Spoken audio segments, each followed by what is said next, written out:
لو انت بتحب الكمبيوتر والتكنولوجيا وعايز تدخل مجال ليه مستقبل كبير، يبقى لازم تتعرف عن كلية الحاسبات والمعلومات. الكلية دي مش بس دراسات نظرية، دي بوابة لمجالات الشغل اللي بتزيد قيمتها يوم بعد يوم.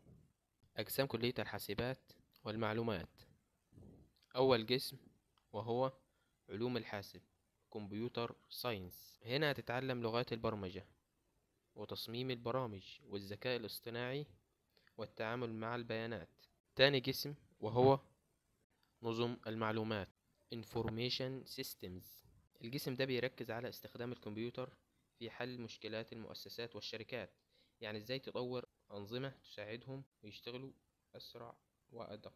تالت قسم معانا وهو تكنولوجيا المعلومات Information Technology. هتتعلم إدارة الشبكات وأنظمة التشغيل وأمن المعلومات. وفي بعض الأقسام الجديدة في بعض الجامعات، وأول قسم هو الذكاء الاصطناعي ال AI، وتاني قسم الأمن السيبراني Cyber Security، تالت قسم البيانات الضخمة.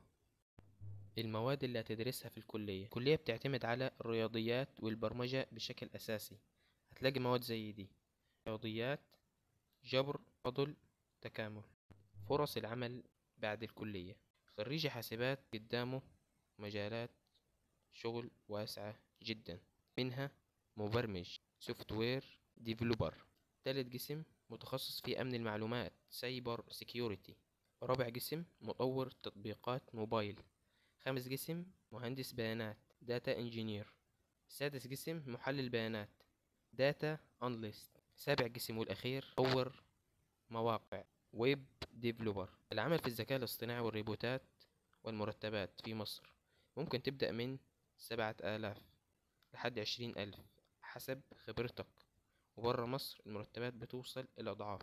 مميزات الكلية: مستقبلها مطلوب جدا في سوق العمل، أو ممكن تشتغل أونلاين وتكسب بالدولار. فيها أقسام متنوعة تناسب أي حد بيحب التكنولوجيا. باختصار، كلية الحاسبات والمعلومات هي مكانك لو عايز تستقبل في عالم التكنولوجيا. هتتعلم مهارات مطلوبة في كل مكان، وتقدر تشتغل سواء داخل مصر أو برا مصر. المهم يكون عندك شغف بالبرمجة والتفكير المنطقي. مع الاستمرار هتوصل اللي نفسك فيه. لو عجبك الفيديو تابعنا ليصلك كل جديد. سلام.